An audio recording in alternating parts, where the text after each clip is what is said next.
certain organizational matters have been referred to us, to the Central Committee by our Kerala unit. For that we have set up a commission. I think that's mentioned here in the statement. And there were certain disciplinary actions taken by the State Committee which we have ratified. I have told you there is no change in the status of the opposition leader. The Kerala part, I find the Kerala media has already reported our decisions.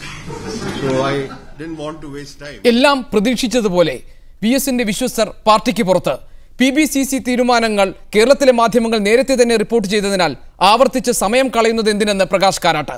ഇനി VS വിഷയത്തിൽ ചർച്ചകൾ പ്രസക്തം നാളെയും മറ്റന്നാളുമുള്ള സംസ്ഥാന നേതൃയോഗങ്ങൾക്ക് ശേഷം മാത്രം. എന്നാൽ ഇന്ന് കേരളം ഏറെ ഗൗരവത്തോടെ കാണേണ്ട അക്കൗണ്ടന്റ് ജനറലിന്റെ ചില നിഗമനങ്ങൾ ഇന്ന് മീഡിയ വൺ പുറത്തുവിട്ടു. പൊതുഗതാഗത സംവിധാനമായ KSRTCയുടെ തകർച്ചയ്ക്ക് പ്രധാന കാരണം അവിടുത്തെ കെടുകാര്യസ്ഥതയാണെന്ന് അക്കൗണ്ടന്റ് ജനറൽ പറയുന്നു.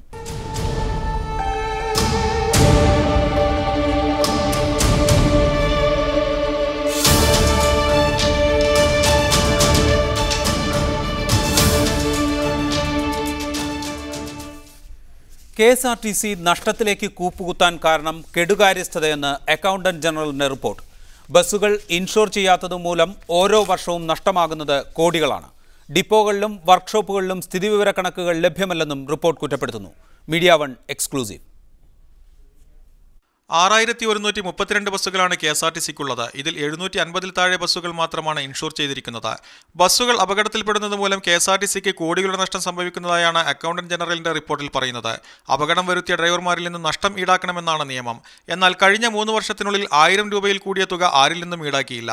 പാപ്പനംകോട്ടെ സെൻട്രൽ വർക്ക്ഷോപ്പ് കൂടാതെ കോഴിക്കോട്ടും എടപ്പാളും മാവേലിക്കരയിലും ആലുവയിലുമാണ് KSRTCക്ക് വർക്ക്ഷോപ്പുകളുള്ളത്. എടപ്പാളിലെയും ആലുവയിലെയും കണക്കുകൾ മാത്രമാണ് ലഭ്യമാക്കാനായത്. എടപ്പാളിൽ 2011 മാർച്ച് മുതൽ 2012 ഒക്ടോബർ വരെ 127 ബസ്സുകളാണ് അപകടത്തിൽപ്പെട്ടത്. ആലുവയിൽ ഇക്കാലയളവിൽ 78 ബസ്സുകൾ അപകടത്തിൽപ്പെട്ടു. 75% അപകടങ്ങളും KSRTCയുടെ തന്നെ ഡ്രൈവർമാരുടെ അശ്രദ്ധ മൂലമാണെന്ന് റിപ്പോർട്ടിൽ പറയുന്നു. അപകടം കൂടിവരുന്ന സാഹചര്യത്തിൽ ഡ്രൈവർമാർക്ക് പ്രത്യേകം ട്രെയിനിംഗ് നൽകണമെന്നും AGയുടെ റിപ്പോർട്ടിൽ നിർദ്ദേശമുണ്ട്. എന്നാൽ എത്ര ബസ്സുകൾ അപകടത്തിൽപ്പെട്ടെന്നോ എത്ര തുകയുടെ നഷ്ടം കണക്കാക്കിയെന്നോ ഉള്ള പ്രാഥമിക വിവരങ്ങൾ പോലും KSRTCയുടെ കയ്യിലില്ലെന്ന് റിപ്പോർട്ടിൽ കുറ്റപ്പെടുത്തുന്നു. ഇൻഷൂർ ചെയ്ത ബസ്സുകൾക്ക് തന്നെ യഥാസമയം ക്ലെയിം ചെയ്ത് ഇൻഷുറൻസ് തുക വാങ്ങാൻ KSRTC മെനക്കെടാറില്ല. ഏതൊക്കെ ബസ്സുകളാണ് ഇൻഷൂർ ചെയ്തത് എന്ന വ്യക്തമായ വിവരം പോലുമില്ല. കേസുകൾ നടത്തി നഷ്ടപരിഹാരം വാങ്ങാൻ താൽപ്പര്യം കാട്ടാറില്ലെന്നും റിപ്പോർട്ടിൽ കുറ്റപ്പെടുത്തുന്നു. പെൻഷൻ നൽകാൻ പോലും പ്രയാസപ്പെട്ട് കോർപ്പറേഷൻ തകർച്ചയിലേക്ക് നീങ്ങുമ്പോഴും ഉദ്യോഗസ്ഥന്മാരും ജീവനക്കാരും നിരുത്തരവാദപരമായി പ്രവർത്തിക്കുന്നുവെന്ന് വ്യക്തമാക്കുന്നതാണ് AGയുടെ റിപ്പോർട്ട്. കോടികളുടെ നഷ്ടത്തിന്റെ കണക്കുകളാണ് വകുപ്പ് മന്ത്രി ഇടയ്ക്കിടെ അവതരിപ്പിക്കാറ്. എന്നാൽ എന്തുകൊണ്ടാണ് KSRTC ഇങ്ങനെ നഷ്ടത്തിലാകുന്നത് എന്നതിനെക്കുറിച്ച് മാത്രം ആരും ഒരു അന്വേഷണവും നടത്താറില്ല. ഇങ്ങനെ പോയാൽ KSRTC രക്ഷപ്പെടുത്താൻ ആർക്കുമാവില്ലെന്ന വ്യക്തമായ സൂചന നൽകുന്നതാണ് AGയുടെ ഈ റിപ്പോർട്ട്. ജലീൽ പടന്ന, മീഡിയ വൺ, തിരുവനന്തപുരം. ഈ വിഷയം ഇന്ന് സ്പെഷ്യൽ എഡിഷൻ ചർച്ച ചെയ്യുന്നു. സെന്റർ ഫോർ എഡ്യൂക്കേഷൻ പ്രതിനിധി ഡിജോ കാപ്പൻ, മുൻ മന്ത്രി Mathew T Thomas, KSRTC employees association working president KK Divakaran, transport democratic federation working president R Sasidharan എന്നിവർ ഈ ചർച്ചയിൽ പങ്കെടുക്കും. ആദ്യം ശ്രീ മാത്യു ടി തോമസിലേക്ക്. ശ്രീ മാത്യു ടി തോമസ്, അക്കൗണ്ടന്റ് ജനറലിൻ്റെ റിപ്പോർട്ട് KSRTCയിലെ കെടുകാര്യസ്ഥതയെ വിശദമായി വിവരിക്കുന്നതാണ്. അതിൽ ഏറ്റവും പ്രധാനം KSRTCയിൽ ഓടുന്ന ബസ്സുകൾ ഇൻഷുർ ചെയ്യുന്നില്ല, അല്ലെങ്കിൽ മുഴുവനായും ഇൻഷുർ ചെയ്യുന്നില്ല എന്നാണ്. അതിൻ്റെ കണക്ക് വിശദീകരിക്കുന്നുമുണ്ട്. 6000-ലധികം ബസ്സുകൾ ഉള്ള KSRTCക്ക് 750ഓളം ബസ്സുകൾ മാത്രമാണ് സമഗ്രമായി ഇൻഷുർ ചെയ്യപ്പെട്ടിരിക്കുന്നത്. എന്തുകൊണ്ടാണ് ഇങ്ങനെ സംഭവിക്കുന്നത്? ഇത് ഈ വർഷത്തെയോ കഴിഞ്ഞ വർഷത്തെയോ കണക്കല്ല, മറിച്ച് വർഷങ്ങളായി നിലനിൽക്കുന്ന സമ്പ്രദായം ഇതാണ്. ഇക്കാര്യം കഴിഞ്ഞ റിപ്പോർട്ടിൽ AG ചൂണ്ടിക്കാണിച്ചെങ്കിലും അത് പരിഗണിക്കപ്പെട്ടില്ല എന്നും പറയുന്നുണ്ട്. എന്തുകൊണ്ടിങ്ങനെ സംഭവിക്കുന്നു?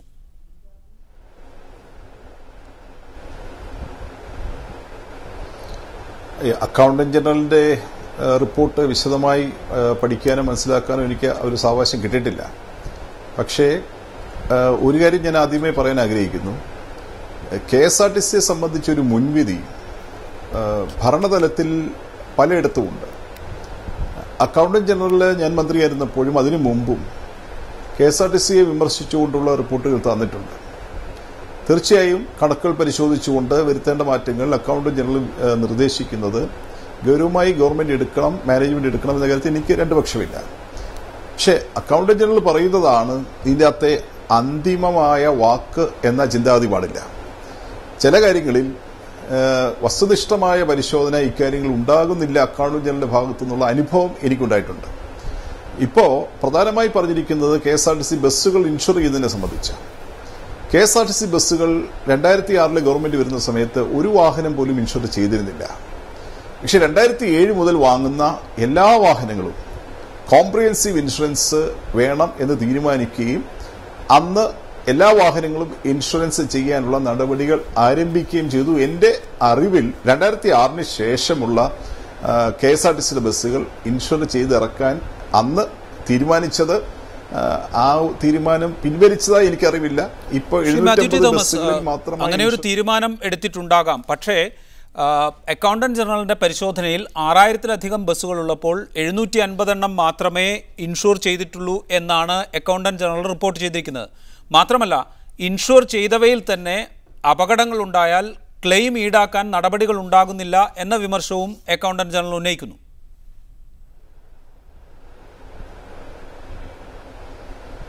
അതെ, പ്രധാനമായും KSRTC എന്ന വാഹനം ഇടിച്ച് മറ്റാളുകൾക്ക് പരിക്കുണ്ടാകുകയോ മറ്റു വാഹനങ്ങൾക്ക് കേടുപാടുകൾ ഉണ്ടാകുകയോ ചെയ്യുമ്പോൾ ആ ആളുകൾ KSRTCക്കെതിരെ കൊടുക്കുന്ന കേസിൽ KSRTCയുടെ ഫണ്ടിൽ നിന്ന് MACT കേസുകളുടെ തുക കൊടുക്കേണ്ടി വരുന്നു എന്ന് മനസ്സിലാക്കിക്കൊണ്ടാണ് 2007 മുതൽ ബസ്സുകളെല്ലാം ഇൻഷുർ ചെയ്യാനുള്ള തീരുമാനമെടുത്തത്.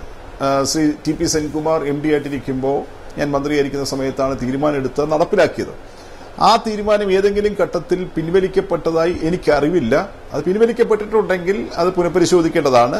KSRTCയുടെ ബസ്സുകൾ, ഈ പഴയ ബസ്സുകൾ എന്തെങ്കിലും ചെയ്തോട്ടെ, പുതുതായി ഇറക്കുന്ന ബസ്സുകളെല്ലാം ഇൻഷുർ ചെയ്തുകൊണ്ട് അപകടത്തിൽപ്പെടുക എന്ന് പറഞ്ഞാൽ KSRTCക്ക് ഉണ്ടാകുന്ന നഷ്ടത്തിന് പരിഹാരം എന്നുള്ളതല്ല. KSRTC കൊടുക്കേണ്ടെന്ന് വരുന്ന നഷ്ടപരിഹാരം അത് കൊടുക്കാൻ വേണ്ടി ഒരു ഇൻഡംനിറ്റി ബോണ്ട് ഒരു ഇൻഷുറൻസ് കമ്പനിയുമായിട്ട് ഉണ്ടാക്കിയെടുക്കുക എന്നുള്ള ഇൻഷുറൻസിന്റെ ഉദ്ദേശം. അതായത് KSRTC ബസ് ഇടിച്ച് പരിക്ക് പറ്റുകയോ മരണപ്പെടുകയോ വാഹനങ്ങൾക്ക് കേടുപാട് പറ്റുകയോ ചെയ്യുന്ന ആളുകൾ KSRTCയുടെ സ്വത്തുക്കളിൽ നിന്ന് ആ തുക ഈടാക്കിയെടുക്കാൻ ശ്രമിക്കുന്നതിന് പകരം ഇൻഷുറൻസ് കമ്പനി ഈടാക്കിയെടുക്കണം എന്നാണ് ആഗ്രഹിച്ചത്. അതിലേക്ക് എപ്പോഴാണ് ആ തീരുമാനം പിൻവലിക്കപ്പെട്ടത് അല്ലെങ്കിൽ നടപ്പാകാതെ പോയത്, 750 ബസ്സായി എങ്ങനെ കുറഞ്ഞു എന്നത് എനിക്കിപ്പോൾ പറയാൻ കഴിയില്ല. ശ്രീ മാത്യു ടി തോമസ്, താങ്കളിലേക്ക് തിരിച്ചു വരാം. KSRTEA working president KK Divakaran, അദ്ദേഹം പാലക്കാട് സ്റ്റുഡിയോയിലുണ്ട്. ശ്രീ KK ദിവാകരൻ, വകുപ്പ് ഭരിച്ചിരുന്ന മന്ത്രിയായിരുന്ന ശ്രീ മാത്യു ടി തോമസ് ഇവിടെ പറയുന്നത് അക്കൗണ്ടന്റ് ജനറലിന്റെ കണക്കുകളെ പൂർണ്ണമായി നമുക്ക് ആശ്രയിക്കാൻ കഴിയില്ല. അദ്ദേഹം കണ്ടെത്തിയിട്ടുള്ള തെറ്റുകുറ്റങ്ങളെ പൂർണ്ണമായി നമുക്ക് അംഗീകരിക്കാൻ കഴിയില്ല. അങ്ങനെയുള്ള അനുഭവങ്ങൾ അദ്ദേഹം മന്ത്രിയായിരുന്നപ്പോൾ പോലും, മാത്യു ടി തോമസ് മന്ത്രിയായിരുന്നപ്പോൾ പോലും അദ്ദേഹത്തിന് ഉണ്ടായിട്ടുണ്ട് എന്ന് പറയുകയും അതിനടിവരയിടുന്ന തരത്തിലുള്ള ചില വിശദീകരണങ്ങൾ അദ്ദേഹം നൽകുകയും ചെയ്തു. ഇവിടെ അക്കൗണ്ടന്റ് ജനറൽ പറഞ്ഞ കാര്യങ്ങൾക്കപ്പുറത്ത് എല്ലാ തവണയും KSRTC നഷ്ടത്തിലോടുമ്പോൾ നമ്മൾ കുറ്റപ്പെടുത്താറുള്ളത് ബാഹ്യ പ്രേരകമായ കാരണങ്ങളിലാണ്. ഒന്ന്, ഡീസലിന്റെ വില കൂടുന്നു, അതല്ലെങ്കിൽ KSRTCയിൽ അതിലെ ജീവനക്കാർക്ക് ക്ഷേമ പെൻഷനുകൾ നൽകുന്ന കാര്യത്തിൽ വർധനവുണ്ടാകുന്നു, അതുമൂലമുണ്ടാകുന്ന നഷ്ടം. ഇതിനെല്ലാം അപ്പുറം KSRTCയുടെ നടത്തിപ്പിൽ, അതിൻ്റെ മാനേജ്മെന്റിൽ ഉണ്ടാകുന്ന കെടുകാര്യസ്ഥതയെക്കുറിച്ച് സർക്കാർ മിണ്ടാറില്ല. ഒരു സർക്കാരും ഇതുവരെ മിണ്ടിയിട്ടുമില്ല. ശ്രീ മാത്യു ടി തോമസ് പറയുന്നത് മുഴുവൻ കാര്യങ്ങളും ശരിയല്ല എന്നാണ്. എന്താണ് താങ്കളുടെ അഭിപ്രായം? ശ്രീ മാത്യു ടി തോമസ് പറഞ്ഞതിൽ കുറേ ശരികളുണ്ട്. അതേസമയത്ത് എൻ്റെ ഓർമ്മ ശരിയാണെങ്കിൽ ശ്രീ 2006 VS അച്യുതാനന്ദൻ്റെ നേതൃത്വത്തിലുള്ള ഗവൺമെൻറ്റിൻ്റെ കാലത്തല്ല ഇൻഷുറൻസ് ആരംഭിച്ചത്. ഞങ്ങൾ നിരവധി വർഷങ്ങളായി ഇൻഷുറൻസ് എല്ലാ ബസ്സുകളും ഇൻഷുർ ചെയ്യണം എന്ന് പറയുകയാണ്. അങ്ങനെ 1996-2001 ഗവൺമെൻറ് EK നായനാർ മുഖ്യമന്ത്രിയായിരുന്ന ഗവൺമെൻറ്, അന്ന് PR കുറുപ്പ് ട്രാൻസ്പോർട്ട് വകുപ്പ് മന്ത്രി അയക്കുമ്പോഴാണ് ഈ കാര്യം ആദ്യമായി ഇൻഷുറൻസിന് വേണ്ടിയുള്ള നടപടികൾ കൈക്കൊള്ളുന്നത്. അതിൻ്റെ ഭാഗമായി അന്നത്തെ സൂപ്പർ ക്ലാസ് സർവീസുകൾ അത് ഇൻഷുർ ചെയ്യാൻ വേണ്ടി തീരുമാനിച്ചു. ഞാൻ മനസ്സിലാക്കുന്നത് അത് ആ ഗവൺമെൻറ് പോയതിന് ശേഷം അടുത്ത UDF ഗവൺമെൻറ്റാണ് വന്നത്. ആ ഗവൺമെൻറ് പിന്നെ ഈ നടപടി മുന്നോട്ട് കൊണ്ടുപോയില്ല എന്നാണ് എൻ്റെ ധാരണ. ആദ്യമായിട്ട് ഇൻഷുറൻസ് നടപ്പാക്കിയത് 96 മുതൽ 2001 വരെ കേരളം ഭരിച്ച നായനാർ സർക്കാരാണ്. എന്തുകൊണ്ടാണ് മുഴുവൻ ബസ്സുകളും ഇൻഷുർ ചെയ്യാത്തത്? അന്ന് ഈ വിഷയം വളരെ സജീവമായി ചർച്ച ചെയ്യപ്പെട്ടപ്പോൾ എല്ലാ ബസ്സുകളും ഇൻഷുർ ചെയ്യാൻ വലിയൊരു തുക KSRTCക്ക് നീക്കി വയ്ക്കേണ്ടതായിട്ടുണ്ട്. അതുകൊണ്ട് തൽക്കാലം പഴയ ബസ്സുകൾ ഉൾപ്പെടെ എല്ലാ ബസ്സുകളും ഇൻഷുർ ചെയ്യാൻ കഴിയില്ല. അതുകൊണ്ട് പുതിയ ബസ്സുകൾ അതുപോലെ സൂപ്പർ ക്ലാസ് സർവീസുകൾ തൽക്കാലം അത് ഇൻഷൂർ ചെയ്ത് ആരംഭിക്കാം. കുറേശ്ശെയായി മറ്റുള്ള ബസ്സുകളും ഇൻഷൂർ ചെയ്യുന്ന നടപടികൾ കൈക്കൊള്ളാം എന്നാണ് അന്ന് തീരുമാനിക്കപ്പെട്ടത്. അപ്പോൾ അതുകൊണ്ട് ബസ്സുകൾ ഇൻഷൂർ ചെയ്യണമെങ്കിൽ എല്ലാ ബസ്സുകളും ഇൻഷൂർ ചെയ്യണമെങ്കിൽ അത് ഇപ്പോഴത്തെ സ്ഥിതിയാണെങ്കിൽ വളരെ ഭയാനകമാണ് ഇൻഷുറൻസിൻ്റെ തുക. അന്ന് പോലും നമുക്ക് KSRTCക്ക് താങ്ങാൻ കഴിയാത്ത വലിയൊരു തുകയായിരുന്നു ഇൻഷൂർ ചെയ്യാൻ മുടക്കേണ്ടി വരുന്നത്. അതുകൊണ്ടാണ് അന്ന് ഇൻഷുറൻസ് നടക്കാത്തത്. രണ്ടാമത്തെ വിഷയം കെടുകാര്യസ്ഥയെ സംബന്ധിച്ചാണ്. അത് കാര്യത്തിൽ യാതൊരു സംശയവുമില്ല. ഞാൻ ഇപ്പോഴും ഓർക്കുന്നു, പണ്ഡിറ്റ് ജവഹർലാൽ നെഹ്റു പൊതുമേഖലാ സ്ഥാപനങ്ങൾ ഇന്ത്യയുടെ പൊതുമേഖലാ സ്ഥാപനങ്ങൾക്ക് തറക്കല്ലിട്ടപ്പോൾ അത് ആരംഭിക്കാൻ തുടങ്ങിയപ്പോൾ അന്ന് അദ്ദേഹം പറഞ്ഞു, പൊതുമേഖലകൾ എന്തുകൊണ്ടാണ് നമ്മൾ പൊതുമേഖലകൾ ഡിപ്പാർട്ട്മെൻറ്റുകളല്ലാതെ പൊതുമേഖല ഉണ്ടാക്കുന്നത്? പൊതുമേഖലകൾ ഉണ്ടാക്കുമ്പോൾ അതിന് പ്രധാനപ്പെട്ട ഒരു ലക്ഷ്യം ഡിപ്പാർട്ട്മെൻറ്റിൻ്റെ ഭരണരീതി ആയിക്കൂടാ ഒരിക്കലും പൊതുമേഖലയ്ക്ക്. അത് പെട്ടെന്ന് ഓരോ വിഷയത്തിലും തീരുമാനമെടുക്കാൻ കഴിയുന്ന ഒന്നായിരിക്കണം ഈ പൊതുമേഖലയുടെ ഭരണരീതി. പക്ഷേ നിർഭാഗ്യവശാൽ നമ്മുടെ പൊതുമേഖലകൾ ഡിപ്പാർട്ട്മെൻറ്റുകളുടെ മറ്റു അനുബന്ധം മാത്രമാണ്. ഡിപ്പാർട്ട്മെൻറ്റുകൾ തന്നെയാണ് പൊതുമേഖല എന്ന് പറയുന്നുണ്ടെങ്കിൽ പോലും ഗവൺമെൻറ് ജീവനക്കാർക്ക് കൊടുക്കുന്ന ആനുകൂല്യങ്ങൾ കുറയ്ക്കുന്നതിന് വേണ്ടി മാത്രമാണ് ഇപ്പോൾ പൊതുമേഖല എന്ന വാക്കുപയോഗിക്കുന്നത്. യഥാർത്ഥത്തിൽ പൊതുമേഖലകൾ പെട്ടെന്ന് ഓരോ വിഷയത്തിലും പ്രതികരിക്കാൻ കഴിയാവുന്ന തരത്തിൽ ഒരു മാനേജ്മെൻറ്റ് ശൈലി പൊതുമേഖലകൾക്ക് ആവശ്യമുണ്ട്. താങ്കളിലേക്ക് തിരിച്ചു വരാം. Transport democratic federation working president R. Sasidharan, അദ്ദേഹം കോഴിക്കോട് സ്റ്റുഡിയോയിലുണ്ട്. Shri Sasidharan, Andhra Pradesh road transport corporation ലാഭത്തിലാണ്, മഹാരാഷ്ട്ര റോഡ് ട്രാൻസ്പോർട്ട് കോർപ്പറേഷൻ ലാഭത്തിലാണ്, കർണാടക റോഡ് ട്രാൻസ്പോർട്ട് കോർപ്പറേഷൻ ലാഭത്തിലാണ്, കേരള റോഡ് ട്രാൻസ്പോർട്ട് കോർപ്പറേഷൻ മാത്രം എല്ലാ കാലത്തും നഷ്ടത്തിലാണ്. അതിന് പല കാരണങ്ങൾ പറയാറുണ്ട്. അതിൽ ഏറ്റവും ഒടുവിൽ ഇപ്പോൾ അക്കൗണ്ടന്റ് ജനറൽ കണ്ടെത്തിയിരിക്കുന്നു KSRTCയുടെ മാനേജ്മെന്റിൽ അതിൻ്റെ കെടുകാര്യസ്ഥത അതിനൊരു പ്രധാന കാരണമാണെന്ന്. ഇത് 4 കമ്പനികളായി വിഭജിക്കാമെന്നും ഇതിൻ്റെ നടത്തിപ്പ് കുറെ കൂടി എളുപ്പത്തിലാക്കാമെന്നും കുറെ കൂടി സൂക്ഷ്മതയോടുകൂടി നടപ്പാക്കാൻ കഴിയുമെന്നുമെല്ലാമുള്ള നിർദ്ദേശങ്ങൾ പലതവണ വന്നിട്ടുണ്ട്. അതൊന്നും നടപ്പാക്കപ്പെട്ടില്ല KSRTCയിൽ. ഇപ്പോഴും ജീവനക്കാർ അതൃപ്തരാണ്. അവരുടെ പെൻഷൻ കൊടുക്കാനുള്ള ഫണ്ട് കയ്യിലില്ല, ഡീസൽ അടിക്കാനുള്ള പൈസയില്ല. എല്ലാ സമയത്തും കുറ്റം പറയാറുള്ളത് ഡീസലിൻ്റെ വില കൂടി, അല്ലെങ്കിൽ ഇതിൻ്റെ അടിസ്ഥാന സൗകര്യങ്ങൾ കൂട്ടാനുള്ള പണച്ചെലവ് എന്നെല്ലാമാണ്. വകുപ്പ് മന്ത്രി തന്നെ പലപ്പോഴും പറയുന്നു ഇങ്ങനെ പോയാൽ KSRTCയെ രക്ഷിക്കാൻ കഴിയില്ല എന്ന്. യഥാർത്ഥത്തിൽ എന്താണ് പ്രശ്നം? KSRTC നന്നാക്കാനുള്ള ഉപദേശം ഈ സംസ്ഥാനത്ത് നിരവധി മേഖലകളിൽ നിന്ന് ഇങ്ങനെ ഇഷ്ടം പോലെ എല്ലാവരുടെ ഭാഗത്തു നിന്നും കിട്ടാറുണ്ട്. പക്ഷേ ഈ AGയുടെ റിപ്പോർട്ട് മുൻ മന്ത്രി ബഹുമാന്യനായ മാത്യു ടി തോമസ് പറഞ്ഞതുപോലെ ഈ KSRTCയെ എന്തോ ഈ സംസ്ഥാനത്ത് എതിർക്കപ്പെടേണ്ട ഒരു സ്ഥാപനമെന്ന നിലയിൽ കാണുന്നോ എന്ന് എനിക്ക് സംശയമുണ്ട്. ചില റിപ്പോർട്ടുകൾ ഭാഗികമായി ശരിയാണ്. പക്ഷേ പല റിപ്പോർട്ടുകളും അവരുടെ മുന്നിലെത്തുന്ന റെക്കോർഡുകൾ മാത്രം പരിശോധിച്ച് വിലയിരുത്തുന്നു എന്നതാണ് എനിക്ക് മനസ്സിലായിട്ടുള്ളത്.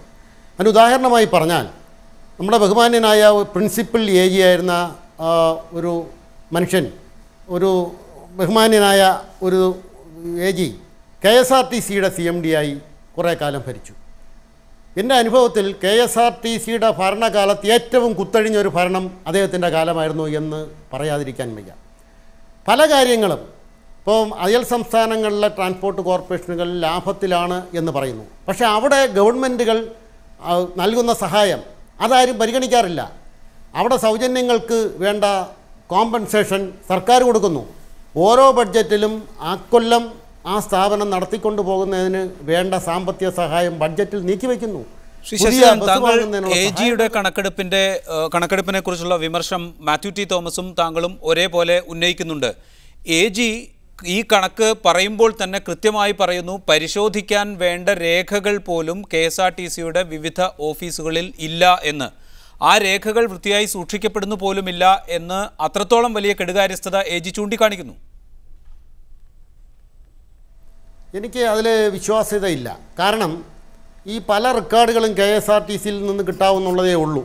പക്ഷേ ഒരു കാര്യം ഞാൻ സമ്മതിക്കുന്നു, KSRTCയുടെ ഭരണതലത്തിൽ ഒരു ഏകോപനമില്ലായ്മ ഈ അടുത്ത കാലത്തായി കാണുന്നുണ്ട്. അടുത്ത കാലത്തായി എന്ന് തന്നെ ഞാൻ പറയേണ്ടി വരുന്നതിൽ ഖേദമുണ്ട്.